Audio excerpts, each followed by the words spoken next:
Good evening and welcome back to another fantastic week of Sinai Down Under. I'm Tali Shine and I'll be your host this evening. This evening, we travel from Sydney to South Africa to California for a truly international and inspiring week. In this month of Elul, where we spiritually prepare for the high holiday season of reflection and repentance, it's traditionally a time of introspection and personal stock-taking, literally the accounting of the soul. In these sometimes dark and stressful days, we are going to start tonight with something fresh and something that will hopefully warm you physically and spiritually. Our first guest, Rebbetzin Leah Berger, who is the co-director with her husband Yankee of Chabad Double Bay, where she promotes Jewish awareness and pride. She is also the proud mother of 7 children and grandmother of 1. Rebbetzin Leah organizes over 40 events every year that are attended by thousands in the community. The programs she offers range from basic Judaism to Hebrew reading to Jewish philosophy, as well as her recently launched program where she cooks and she teaches and shows everyone how to cook online. She's had thousands of people, both in Australia and overseas, tuning in to watch. And her motto is to love everyone, to help everyone, and to bring Jews closer to their Jewishness.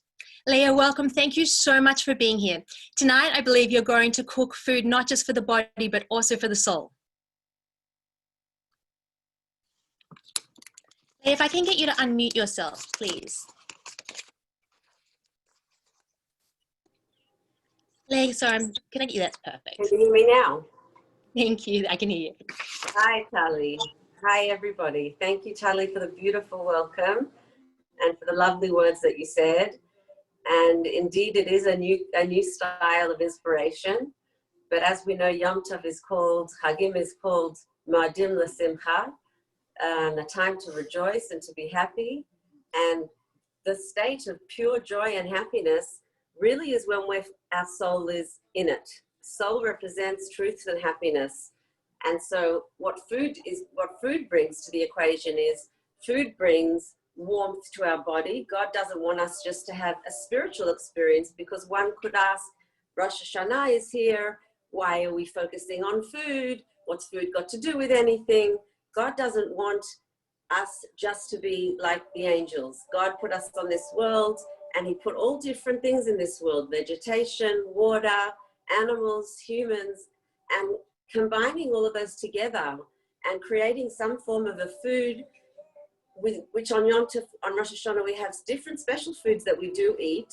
And I'm going to present to you 2 different kinds of foods, and I'll explain while I'm doing it why they represent Rosh Hashanah, how they nurture our bodies, and how they nurture our souls.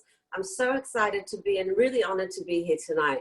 So guys, get ready for something new. And we're starting. What I'm making tonight is, I'm making a sweet simmus, which is customary to eat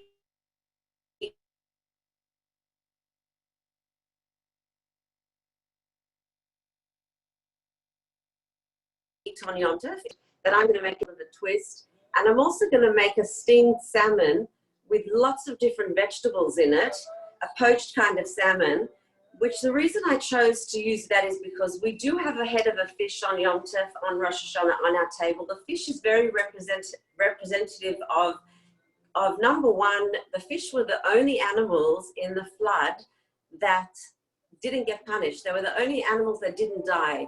And it says that the reason they didn't was because they were the only animals that never sinned in their life. And it's a very interesting concept that how can food be something that can elevate us spiritually? It's so interesting that we think that, let's say if we split it into 4 hierarchies, earth, water, vegetation, water, animals and humans, how can a lower form of energy elevate a higher form, the neshama that comes straight from Hashem? How does it elevate our souls and make our souls holy? And the answer to that is, the famous answer and the most beautiful answer is that they come actually from a higher source. The lower we fall, the higher we can reach. So the lower something is, its actual source is much, much, much higher. So on Rosh Hashanah, it's customary to eat fish and to have a fish head. one of the ways we celebrate Chagim is through food, and fish is one of the delicacies, so it's actually a big mitzvah. So that's my introduction, and I'm going to start showing you how to make it. The fish dish is a full meal, and the tzimmus is with honey, and so those vegetarians or vegans can have that. And for everybody else, I've got an amazing dish. I do a cooking show every week on Tuesdays, and you're all welcome to join me. But as of tonight, I'm just going to be here with you guys. I'm solely with you, and I'm honored to be here, and we're going to start right now. So the first thing I'm going to put up is the fish because it takes a little bit longer, and then I'm going to make the tzimmus. Okay, so I'm going to take a big pot, and I'm putting on a high fire, a very high fire, and I'm cooking salmon fish. It says you're supposed to eat the best foods on Shabbat and Chagim. So here we go. This is my mother's dish, and it's my version of my mother's dish. It went down from generation to generation. Putting a bit of olive oil in. Just a bit of regular olive oil. If you want to use garlic infused or rosemary infused or anything like that, feel welcome to do that. A couple of onions in rings. And I'm just going to wash my hands before I actually touch the food. I'm going to wash my hands, but I'm going to give a little bit of charity as well, because that's a special mitzvah to do. And I'm just going to wash my hands, that is as is customary to do before cooking. Some people do it only before challah, I do it before all cooking. So 1, 2, 3, 4, 5, 6. Now we're going to make the food. Okay, so here we're going to fry some onions. I've got a big iron pot here. If you want to know what I'm using, it's a bessemer pot. And we're going to fry these. And we are going to add some garlic. It's such a joy and pleasure to be able to participate in this wonderful, wonderful concept. I've been watching it every week. Everybody's been unbelievable. And now you get a bit of a taste of Leah in the kitchen. Stay blessed, everybody. Nurture these bodies and souls that God gave you. Leah, can I ask you, whilst you're cooking, can you just tell us, I'm getting messages saying, how can we join on Tuesdays? Where can we find these recipes? Will you tell us where we can join on Tuesdays? Yes, you can. So the messages, so my name is Devorah Berg on Facebook. That's my first name, Devorah, D-V-O-R-A. And it's on every single week on Tuesday at 7 o'clock. And I talk Torah. I teach Torah every week while I teach different dishes and different specific things that are relevant in the Jewish calendar at the same time as when I do the cooking. So people can go to my Facebook page on Tuesdays, and they can just sign up. It's on at 7 o'clock on the dot every week on Tuesday. Amazing. And just finally, before I let you get back to it, will this recipe be on your Facebook for people that are following along but want to make sure they can make it at home afterwards? They can absolutely rewatch it, and then they can write it down as they wish. So come and have a look what I just put in here. So I put some garlics in, got some onions in, starting to make some noise, starting to smell amazing. This is going to be a kind of sweet and sour dish, because everything on Rosh Hashanah we want to have sweet. Like we know there's a custom not to eat nuts. There's certain things that we don't have on Rosh Hashanah, and there's certain things we do have. This is what we're going to have. This is an awesome, incredible dish. I recommend it highly. The next thing I'm putting into this dish is potatoes. I'm doing very, very thin potatoes. Really thin. And this is a full meal. Guys, you can make this as a Rosh Hashanah dinner, as a full entire meal, just this. I'm showing you how to make a full meal in 5 minutes. So we've got potatoes going in. Black potatoes on top of that. Okay, we're then going to put some sliced, very thinly sweet potatoes on top of that. On top of that, I'm putting carrots. very thinly sliced carrot. On top of that, I'm putting spinach. This is a full meal.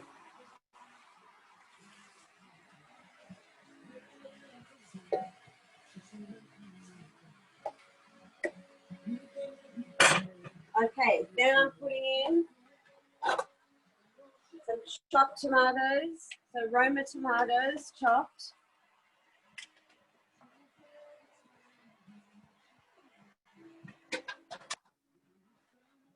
I'm now going to put the salmon in. Watch this. I chose salmon because salmon is the most expensive fish, and I want to use the best for Yom Tov.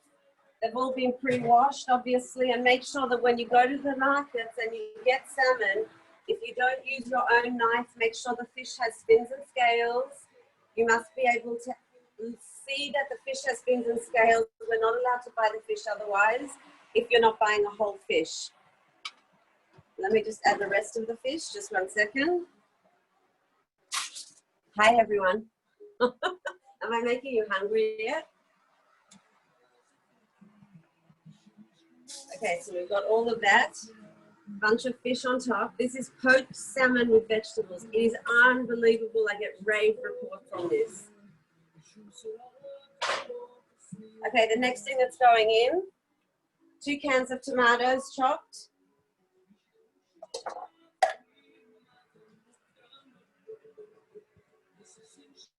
The next thing that's going in is some balsamic vinegar.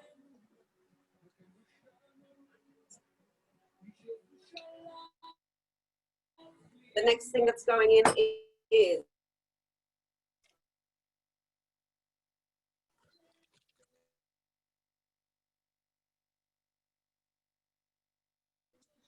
brown sugar, guys, a tiny bit.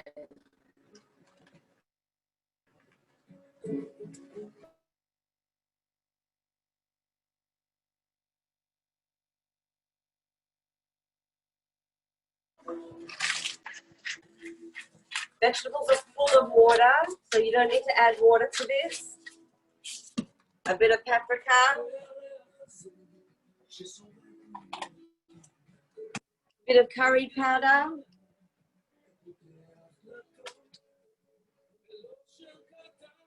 This is an unreal, delicious dish. You will thank me. A little bit of ketchup, because I'm cheating. And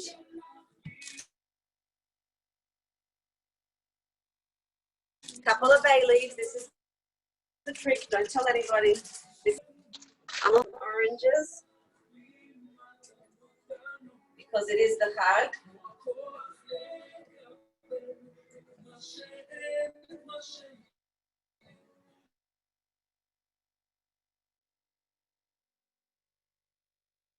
Steaming. Lemon's already poaching. This is really a full dish. Okay, we're going to add some lemon pieces and some ginger. Okay, and I'm topping it off with some celery, basil, and dill.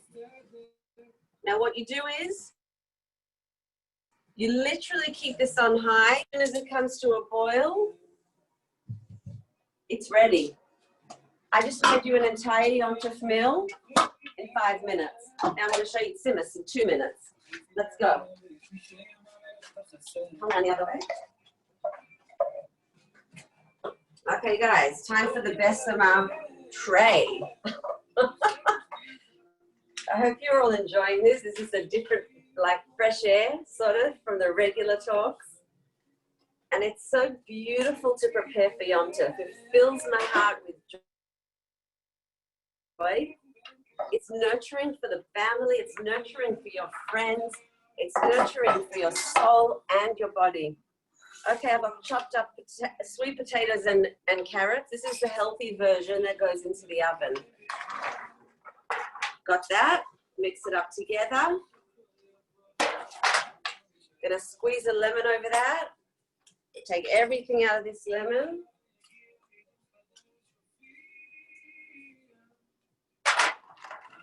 All this coming out. Okay, the next thing I'm going to do is I'm adding a little bit of canned pineapple because the pineapple that I'm putting in wasn't sweet enough. I'm also putting ginger in this. Gonna put some prunes in here. They're pitted prunes.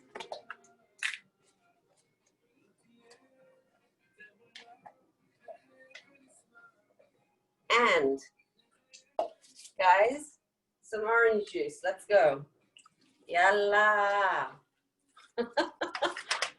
Okay, guys, we're gonna put some cinnamon. Go for it with your cinnamon. Check out how amazing this looks. This is awesome. I love this. I feel like the rat on Ratatouille. You know the rat that knows how to cook? Remy, is that his name? It's like awesome. Anyone can cook, guys. Everyone can cook. Just get your artistic self out. A bit of nutmeg. Bit of nutmeg in here. A tiny little bit of oil. Sorry, of honey. Honey we have on Rosh Hashanah. This is going to be unreal. And we're going to put a drop of brown sugar. So a tablespoon of brown sugar. A little bit of olive oil. Going to mix it up and then we are done. It's going in the oven. Guys, check this out. How amazing does this look? Check it out. This is beautiful. The liquids will come out on its own. The liquids come out on its own. And you've got a beautiful simmer. Put this in for 1 hour in the oven on high on about 200. You've got simmer and full meal. It was an absolute honor and pleasure to be with you today. Thank you for inviting me on your show, on your program today. I appreciate it very much. I look forward to continuing to be part of Sinai Down Under by watching and by presenting if asked again. Lots of love to everybody. Please take care of yourselves and each other. You're in trouble because I actually live walking distance to you. So I'm going to be coming there after to try it because it looks so good. But I think there's a lot of people now who were worried about what they were going to make for Rosh Hashanah. And now you've taken care of that. But it's really amazing also just to see the soul behind it, with food being such an important part of our culture, to see so much food and the joy and the love that you put in it, and also just how easy it is. So thank you so much for being here. Absolute pleasure. Lots of blessings. I'll see you in to an hour everybody. and a half. Okay, bye darling. Hi. From Australia, we're now going to travel to South Africa and meet Esty Stern, who has had an international career. She studied in Israel and she's taught in America, including in Florida and locally in Melbourne. She became an associate rebbitzin of the Sydenham Shul, one of the largest congregations in the world, in July of 2007. Esty is also rebbitzin of the Shtibel Minyan, where there is a large and a thriving community. She is the proud mother of 6 children. She's a life coach, and she's also a dynamic and vibrant speaker. I've loved listening to her keynote speeches on Chabad.org, and we are so excited to have her here tonight. Esty, welcome. Thank you so much for joining us. Tonight, please can you tell us, you spend a lot of time with young people and you also coach them in your role as a life coach. How can we each discover our mission statements? Thank you, Charlie. Thank you. And warm regards from Johannesburg. In fact, being married to an Australian myself and having lived in Melbourne for 2.5 years, I really do feel a part of your community. So it's honestly an honor and a privilege and a joy to be joining Sinai Down Under. There is a story told about an elderly couple from Toronto who decided to spend the long weekend in Florida. They were literally desperate to get some sun and thaw out from that freezing, horrible winter that they were living through. But due to their work schedules, it worked out that the husband would fly down Thursday afternoon and his wife would join him Friday morning. As he arrives in sunny Florida, he checks into his room, and the first thing that he does, he opens his laptop and he sends his dear wife in Toronto an email. But by mistake, he leaves out just one letter of her email address, and without realizing, the email was sent to somebody else. Well, in South Africa, a widow had just come home from her dear husband's funeral. He was an important member of the community, and he had suddenly died from a sudden heart attack. The widow comes home from the funeral. She sits down to check her emails, expecting to find messages from relatives and friends from around the world. But as she reads and opens that first email, she faints. Her son comes running into the room to see what happened. He looks at the screen, and the email reads like this. To my darling wife, I have arrived and checked in. It sure is hot down here. I see that everything has been prepared for your arrival tomorrow morning. I cannot wait to see you then. I hope your journey is as uneventful as mine was. Love, your dear husband. Friends, we have arrived. It is Elul 5780. We are standing at the end and the beginning of yet another year. And each one of us, every single one of us, is filled with hopes, with new dreams, with new aspirations for the new year ahead. But at the very same time, we carry the disappointments, the concerns, the losses, the fears, and the worries of the year that was. It hasn't been an easy year for any of us. It's honestly been a roller coaster of ups and downs, of challenges, of opportunities. And the question is, how can we ensure that this new year of 5781 is unique? How can we ensure that it's different to all the other years that have come and gone? And so when delving into new beginnings and deciding what path and which direction would be best for each of us to embark on, it's really helpful and extremely eye-opening to look into God's beginning, to find out what he did at the very beginning, to look into the opening of the world and find the message hidden over there, how we should go about our new beginning. And as we know, the Torah opens up with the miracle of creation. In the beginning, Bereshit bara Elokim, in the beginning, God created heaven and earth. And then just a couple of words later, we read that God said the words, Vayehi or, let there be light. And so we know that light was the very first creation that God created. But interestingly enough, if you think about it just for a second, light itself is actually not an entity. What is light? The purpose of light is to illuminate other objects, to be a light for something, for someone else to see. Why then would God create light on day one? Maybe it would have made far more sense for God to have first created those creations and those creatures that require light. For example, maybe he should have first created the plants, the animals, man, those creatures and creations that need light, and only after creating them, then bring in the concept of light. And furthermore, if on day 4, we know that God created the sun, the moon, the stars, those creations that give us light, then what exactly was the or? What exactly was this light that he created on day 1? What did he do on day 1? And so a person who decides to build a company, to design a project, to write a thesis, the very, very first thing that needs to be done before starting anything else is to articulate the mission statement. The why am I doing this? How will what I'm doing help society? What is the objective?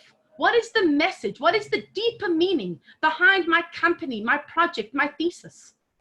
What is the deeper message behind what I am trying to accomplish?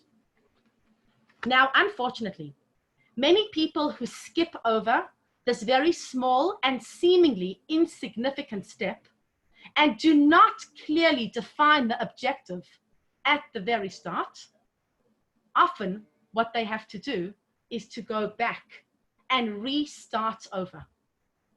You need to articulate your mission statement first before embarking on anything you start on.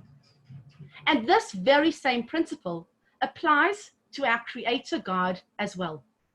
Before God began to create the intricate details of our magical world that we have around us, He first had to define and articulate what the purpose of creation is. What do I need? Why am I embarking on this project? What is the objective behind creating the universe? Why do I need to go ahead with what I want to do? And so what did He do? He so clearly articulated this in just 2 words. He said, Vayehi or, let there be light. The purpose of life, the purpose of existence, the reason that He created the world is so simple, yet so profound. The reason God wanted a world in the first place is because of light. We live in an absolutely crazy Meshuggah world. We only have to look back at the past few months to realize that. I mean, who would have ever thought that this is what 2020 would look like? Life can seem so dark, dreary, uncertain, unknown, and extremely troubling at times. Life just isn't easy. And COVID-19 doesn't make anything easier. In fact, it just makes everything that much more difficult. But that's where we come in. Our job, our mandate, our mission statement is very simple.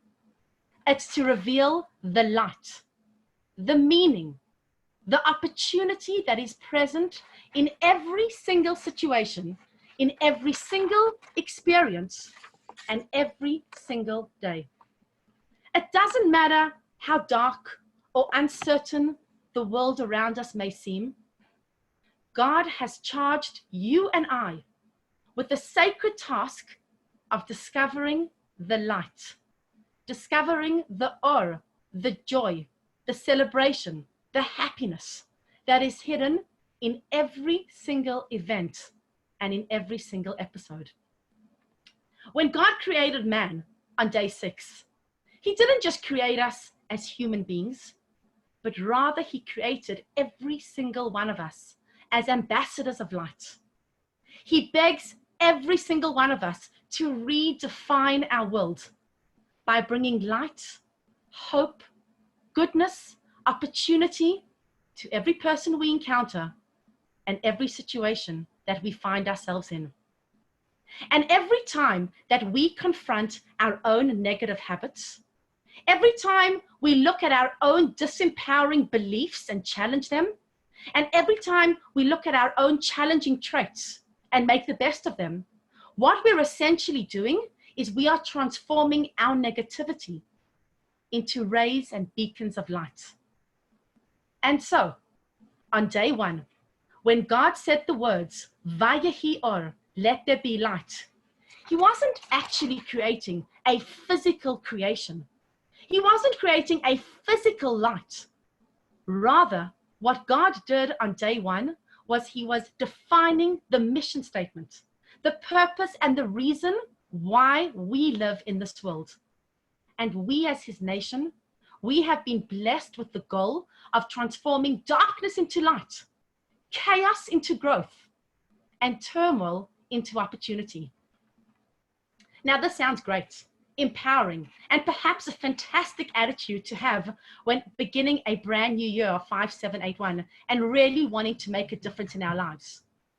But how do we practically find that joy, that light in every situation, especially living through the times we currently are? There's a story told about an opera singer who was renowned for his readings and his recitals from the classics. He always ended off his performances with a dramatic recital of Psalm 23. Every night, without exception, as the actor began his recital, "The Lord is my shepherd," the crowd would listen attentively. And then they would burst out in a standing ovation, in a thunderous applause. This actor had such an ability, such talent to bring the Psalm 23, to life. One night, just before he was about to start his routine, an old Jew, a very old Jew from the back of the audience spoke up and said, "Sir, would you mind if tonight I recited Psalm 23? The actor was surprised, but curious at the same time at this very strange request of the old Jew. And so he invited him up on stage. Softly, the old man, the old Jew, began the psalm. His voice was weak. His tune was horrid and lousy. The Lord is my shepherd, I shall not want. When he finished, there was no applause. There was no standing ovation, but an intense sobbing. The audience had been so moved by the old Jew that there wasn't a single dry eye in the audience, in the crowd. Amazed and blown away, the opera singer asked, "I don't understand. I've been performing the psalm for years and years and years. I have a lifetime of experience and training, but I've never been able to move an audience like you have tonight. And to be perfectly honest with you, you've got a horrible voice. You can't carry a tune. Tell me, what is your secret?" Humbly, the old Jew turns to the opera singer and he says, "Sir, you may know the psalm, but I know the shepherd." We are so blessed that we have a direct line, a direct connection with God himself. He is Avinu Shebashamayim. He's our Father in heaven. And by keeping that in mind and knowing that our loving Father only wants the best for us, he only wants us to grow and succeed in our lives, that is an awesome reminder of our mission statement behind life. Vayehi or, let there be light. And please God, the year 5781 should be a year that is filled with happiness and light, but not just light, revealed light and goodness. A year filled with meaning, purpose, focus, and direction. We should be reunited with Avinu Shebashamayim, with our Father in heaven, please God, in Jerusalem. May that happen speedily. Amen. Thank you so much for such a strong and powerful Rosh Hashanah message, and also for the tips and the idea of discovering light and for it to show us something else. And thank you so much for being here. From South Africa, we are now going to travel to California to meet the legendary Dennis Prager. Dennis is one of America's most respected talk show hosts. He's been broadcast on the Los Angeles airwaves since 1982, and he's syndicated nationally.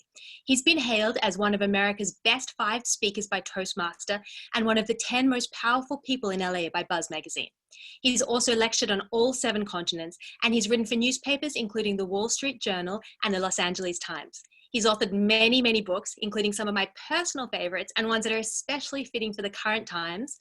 Still the Best Hope, Why the World Needs American Values, Why the Jews, The Reason for Anti-Semitism, and Happiness is a Serious Problem, a Human Nature Repair Manual. In 2011, he co-founded the PragerU, an online institute of higher learning that creates videos on various political, economic, and philosophical issues. And I urge you all to have a look at it because there's so much amazing content on there. Now, as it's very early in the morning in California right now, Rabbi Moshe Khan had a chat with Dennis a few hours ago, and here's the recording.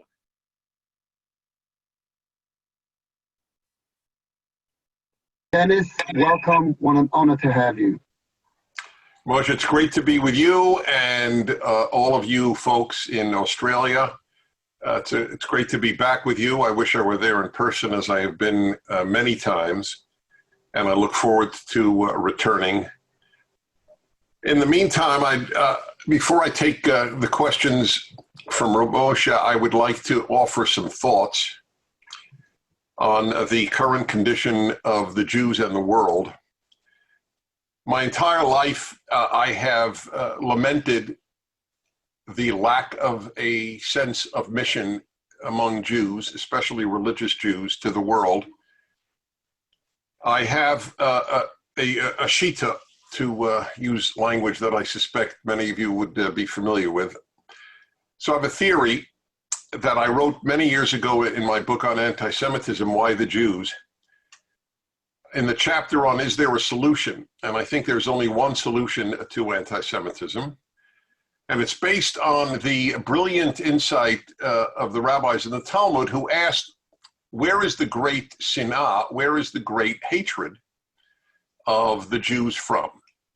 And it was so obvious to the rabbis that there is, I always tell this to non-Jews as well as Jews, that the rabbis spent a lot more time on whether you can eat an egg born on Yontif than they do on anti-Semitism. Because whether you can eat an egg born on Yontif is actually complex, whereas the solution or the reason for anti-Semitism is not complex. And their answer is brilliant. It's a play on Hebrew words. The great Sinai, the great hatred, comes from Sinai. So that, again, I mostly speak to non-Jews, having an American national radio show across the country. And obviously, most Americans are not Jewish, so the great majority of my listeners are not. But I talk about my being a Jew and my being a serious Jew and a religious Jew, and very often Christians will say, "You're my rabbi, Dennis." And I always get a kick out of that because no Jews say that to me. It's only Christians who say that to me. Anyway, you don't have to know Hebrew to understand the play on words. The Sinai, the hatred, comes from Sinai. So if that's correct, and I do believe it is correct, we are hated because we brought a universal judging God into the world who chose the Jews, which annoys a lot of people to begin with, even though it never meant Jews are superior. In fact, one of the reasons I believe the Torah is divine is because the Jews look so terrible in the Torah. No people would make up such a negative history themselves as the Jews have in their own Tanakh, in their own Bible. There's no parallel to that in the world. So that to me is a great argument for not being man-made. Anyway, we are hated because of being the chosen people and bringing this God who chose us into the world, who makes moral demands on all people and judges all people. This is the unique, great innovation of the Torah into the world. So if Sinai is the cause of anti-Semitism, then there's only one solution to anti-Semitism. Bring the world to Sinai. And that is, unfortunately, not what the Jews work at. Secular Jews feel a great mission to mankind. That's why there are so many Jews who have created isms. Every ism except Nazism, essentially, was either created by or led by Jews. You name it. Marxism, communism, leftism, liberalism, environmentalism, feminism, you name the ism, Jews have led it and been disproportionately active in it. Why? Jews who leave Judaism, or leave traditional Judaism, if you will, they don't stop being religious. They just stop being Jewish in the sense of religious. They have taken on secular religion as the substitute for the Judaism that they have abandoned. So you would think, well, all right, all those Jews have a mission to the world. What about religious Jews? They don't. With the exception of Chabad, which is one of the great reasons I love Chabad, who do believe that we should bring the world to the 7 laws of the children of Noah, those basic moral principles in Genesis. My only difference with that approach is I say the 10 Commandments because nobody ever heard of the Sheva Mitzvot B'nai Noach. A tiny sliver of Jews heard of it, and no non-Jews ever heard of it. So I say the 10 Commandments. They're pretty much overlapping. And I want to bring the world to the 10 Commandments. When I spoke in Romania 2 years ago to non-Jews in Romania, amazingly, 1,500 people came because they know of me through PragerU. my international internet-based teaching site, which gets 1 billion views a year, and a lot of them are young people. Most of them are young people. What did they show me? My book on the 10 Commandments in Romanian. And I can't tell you the joy it brought me. I get no royalty, and I couldn't care less. They had nothing to do with money. We Jews have to bring the world to the 10 Commandments, because if the world lives by the 10 Commandments, the world will be beautiful and Jews won't be hated. Jews won't be hurt. People who live by the 10 Commandments don't hurt Jews. They don't hurt anybody, but I'm just speaking now from a Jewish perspective. We have a mission, but most religious Jews have not had a mission. The mission of most Orthodox Jews, I grew up in that world, the mission was get more Jews to keep kosher. That was the mission, which is fine. I'm all aboard on that. I brought a lot of Jews to Judaism, and I think it's a great thing to do, but it's not enough. We have a mission to the world. The purpose of God choosing us was to be not just a light into the nations, but to bring what God gave us to the world. That's why my biggest work now is my Torah commentary called the Rational Bible. It's the best-selling Bible commentary in America. The first 2 volumes are out. It is my way of saying, look, here's the Torah world. It's great. You can learn it. The idea that the Torah is only relevant to Jews is as foolish as the idea that Beethoven is only relevant to Germans. Either Beethoven has something to say to everyone, either Shakespeare has something to say to everyone, or they have nothing to say to Germans and English. The Torah has something to say to everyone. This lack of mission is a tragedy, and it is all the more apparent now as deeply hostile movements in the secular world in the West are developing. I'm not even talking now about Islamic anti-Semitism or even traditional Christian anti-Semitism, which has largely disappeared. Nothing disappears, but it's largely the Jews' best friends in America are Christian. That's a fact, not an opinion. And we need to reassert a sense of mission. Young Jews need a sense of purpose to the world. You ask a Muslim, what's the purpose of being a Muslim? To bring the world to Allah and to the Quran, the Holy Quran, and to Muhammad. Okay, ask a Christian, what is the purpose of being a Christian? To bring the world to Christ. Ask a Jew, what is the purpose of being a Jew? And he might say, to keep the mitzvahs. But it's very different. It's not a mission to the world, is it? So this is my task. My whole mission in life is to bring the Torah to the world and to convince my fellow Jews that is what you need to do as well. It's my opening comments. Thank you, Dennis. And it's so inspiring to listen to you. And I heard you live in Melbourne a couple of years ago, and you're world-renowned and famous for all the right reasons. And it's wonderful to have you here. Truly an honor. Well, I want to ask you on a few things that you just made reference to or sort of alluded to in your quick opening remarks. You spoke about a mission, you spoke about a calling, and you spoke about the relevance of the teachings of the Torah, if you like, to humanity. That it's not just a book for the Jews, but it's a book for the world. So maybe perhaps do you think it's one of our best kept secrets that it's not being shared? I mean, it's been around for a long time. The Bible is a book that's synonymous with all religions, essentially. Why is it so that it's not something that the world has embraced and accepted? Well, Christians obviously embrace it. In fact, I often say that if as many Jews believe the Torah was from God as Christians do, the Mashiach would come. So, in fact, Christians have embraced the Torah. It is seminal. My Torah commentary has been bought more by Christians than by Jews. So I'm just using that as an example. But yes, they have embraced it.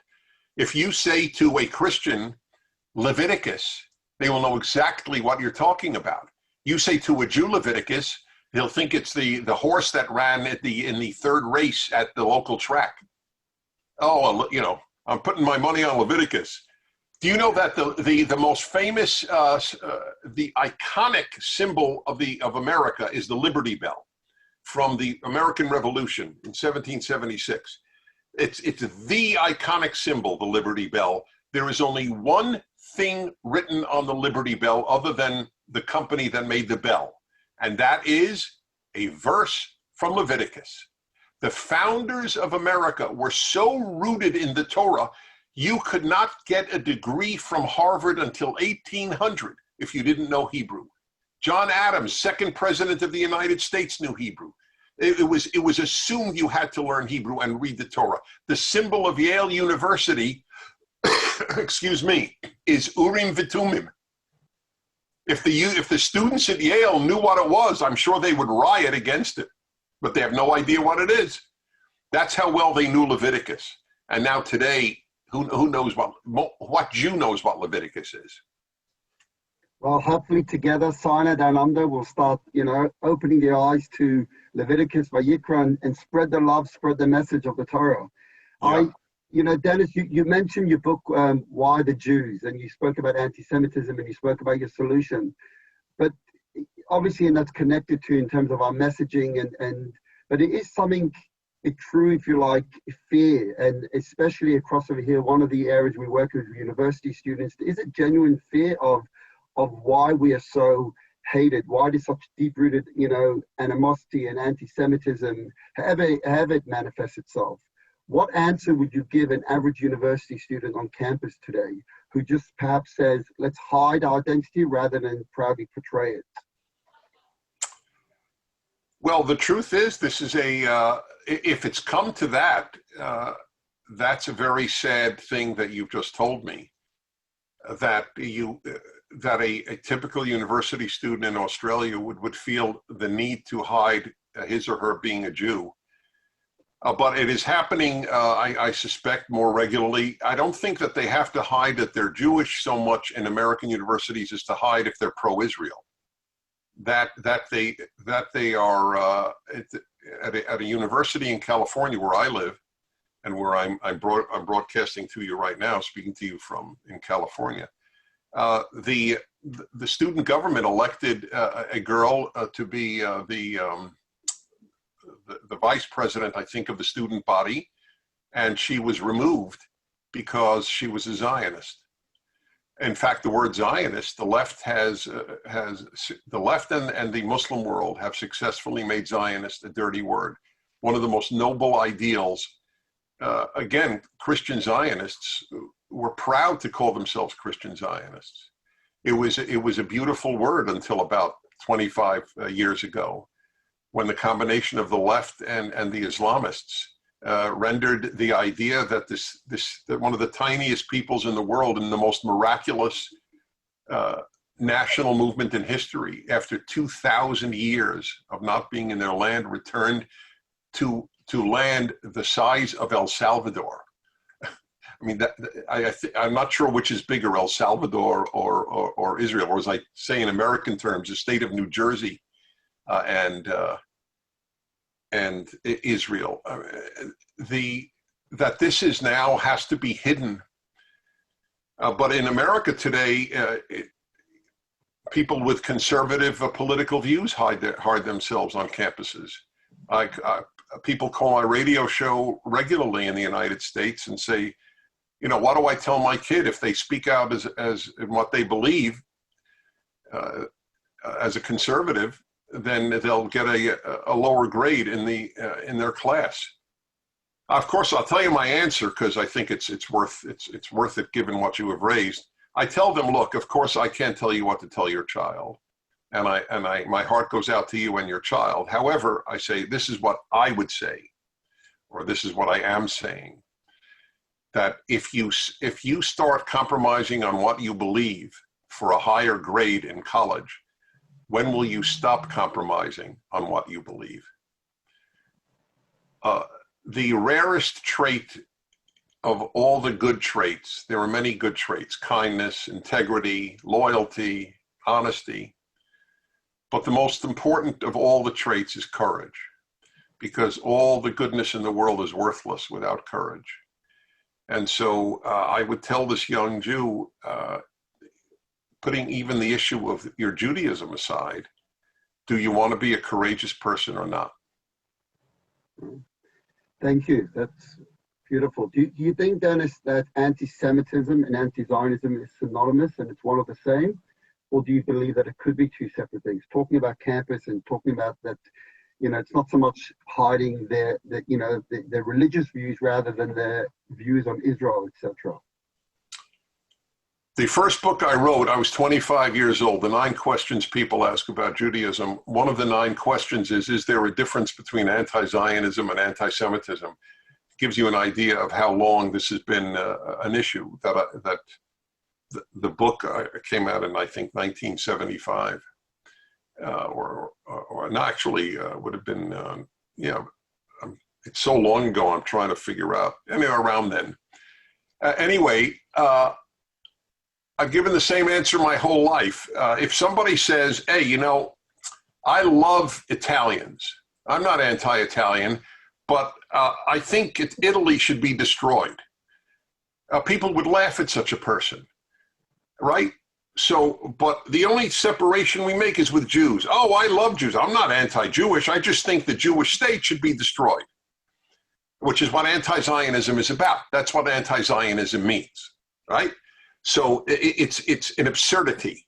I'm pro-Jewish, but I don't think the Jewish state, this tiny state, again, the size of El Salvador, in the midst of 22 Arab states, or whatever the number is, I think that's the number, has no right to exist. So it's nonsense, the notion of I'm not an enemy of the Jews, I'm only an enemy of Israel's existence. Right, fully in agreement. I'm curious to know what's your opinion now of developments, what's going on in Israel, specifically now the peace, with United Arab Emirates. What do you think of that? Is it good? Is it bad? I'm thrilled. I think it's great. I think, again, when I was in my 20s, I went to Egypt. It's not a story I often tell, but it's appropriate. And I went to Egypt. I went to Egypt, Syria, Lebanon, and Jordan. This is the first year since I'm 20 years old, since I was 20 years old, that I have not gone abroad, because you can't go anywhere now. And it's painful, because I've been to 130 countries. I take travel very seriously. Anyway, I look forward to welcoming you back in Melbourne. I look forward to coming back, believe me. So I was in Egypt, and again, I was in my 20s, and I spoke to Egyptians, came back. After the 4 Arab countries, I went to Israel, crossed the Allenby Bridge from Jordan, walked over into Israel. I speak Hebrew, so they found out somehow, friends of mine told them, hey, this kid just came from Egypt, Syria, Lebanon, and Jordan. Why don't you have him on Israeli radio? How many, pro-Israel Jewish kids? And I could speak Hebrew, so you could interview me in Hebrew. And they did. And I told them the story that I was in a bar in Cairo with a young Egyptian. And we talked about the Middle East. And he said, why should I die for the Palestinians? They never died for me. And it made a big impact on me, that story. And I got similar things from other Egyptians. So I said, I really do believe Egypt wants peace with Israel. And they broadcast my entire interview except for that line. So I went back to the guy and I said, why did you take out that line? And I'll never forget, he said, because it was too optimistic. They didn't want to raise Israelis' hopes of peace with Egypt just to be crushed. Anyway, turns out a couple of years later, Sadat went to Jerusalem and they made peace. I think that what that guy told me in the Cairo bar is what a lot of Arabs think. We're a little tired of the Palestinians.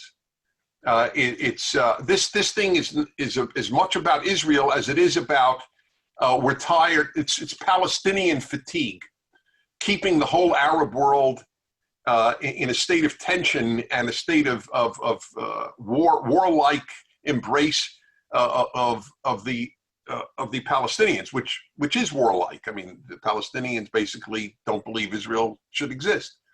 So I hope there's peace with the Palestinians, for that matter. But in the meantime, every time there is another country, especially a Muslim country, making relations with Israel, excuse me again, this would be a great development.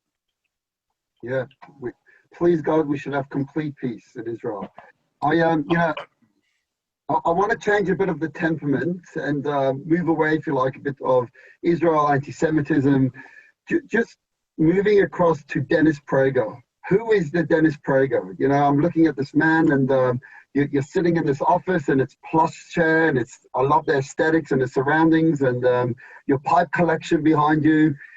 How did you get started? You know, back in the 80s on a radio show. Where did you grow up? What's your background? I grew up in Brooklyn, New York. I'm third generation American on my mother's side. And I grew up in an Orthodox home. I went to yeshiva till I was 18 years of age. And I fell in love with the Torah at that time. I went to a yeshiva where all my teachers were Israeli. So in order to argue with them, I really had to learn Hebrew well. I'm also one of the only human beings who loves grammar. So I love grammar, and I've studied other languages, Russian, French, Arabic. I love languages. So, but Hebrew really put me on the road to this love. And and here I'm risking vulnerability here, but it's okay. I learned in 35 years of radio in America that transparency is better than opacity. So when I was 16, I wrote in my diary, which I kept in high school, I know what I want to do with my life. I want to influence people to the good. That's what I wrote. I wrote it after seeing the Diary of Anne Frank on television. And I hate evil.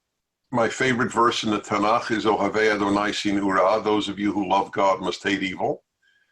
It's the best. You can't, if you don't hate evil, you don't love God. I think that's awesome. I'm a big fan, obviously, of the Tanakh and especially the Torah. So I have always had that mission.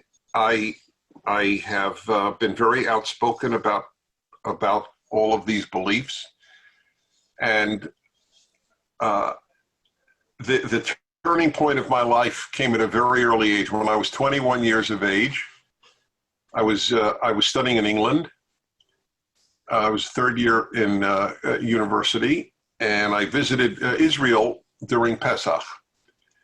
I had friends on a religious kibbutz who had friends on another religious kibbutz, and it's unbelievable how this happened. The friend on the other religious kibbutz was in the Misrad HaChutz, the Israeli Foreign Office, in charge of sending young Jews into the Soviet Union to smuggle in religious items, tefillin, talitot, sidurim, and to smuggle out names of Jews who wanted to leave. The Israelis did it themselves until 1967. But after the Six-Day War, the Soviet Union broke off relations with Israel, so Israelis could not visit. So they started sending in foreign Jewish young people. My name was given to them, and I was like the perfect candidate because I knew Russian because I studied it in college, and I knew Hebrew, obviously, from yeshiva. And of course, I knew Judaism. So I was like the great candidate. They sent me for 4 weeks, crossing all Rosh Hashanah, Yom Kippur, Sukkot, and afterwards into the Soviet Union, Leningrad, Moscow, and Baku in Azerbaijan, to smuggle in these items and to smuggle out Jewish names. I came to America after my 4 weeks, and I started lecturing on Soviet Jewry. So I have been lecturing since the age of 21. I have a very odd life. I've been a public figure since I became an adult at 21. And that's began my life of lecturing. All I did is talk about Soviet Jewry for 2 years. And then I called up a Hadassah group in Queens, New York. I was then in New York. I moved to California a few years later. And I said, "Hi, this is Dennis Prager. Remember me?" "Oh, yeah, you're the kid who went to Russia." I go, yeah. "We loved you. I thank you. I'd like to come back and speak on something other than Soviet Jewry." "Really? You could speak on something else?" I said, "I think I can." She said, "Well, like what?" I said, "Well, are you curious to know, for example, why so many young Jews are alienated from Judaism?" I said, "Yes, And as a young person, we'd love to hear from you. How much do you charge? And I'll never forget, the first time I charged, because I gave all the Soviet Jewry fees to the Soviet Jewry movement, I said $35. And I was so nervous that she would say it's too much. But she not only paid for $35, but for the taxi fare, which was more than $35. That's the joke. The taxi cost more than my speech. That was my first paid speech.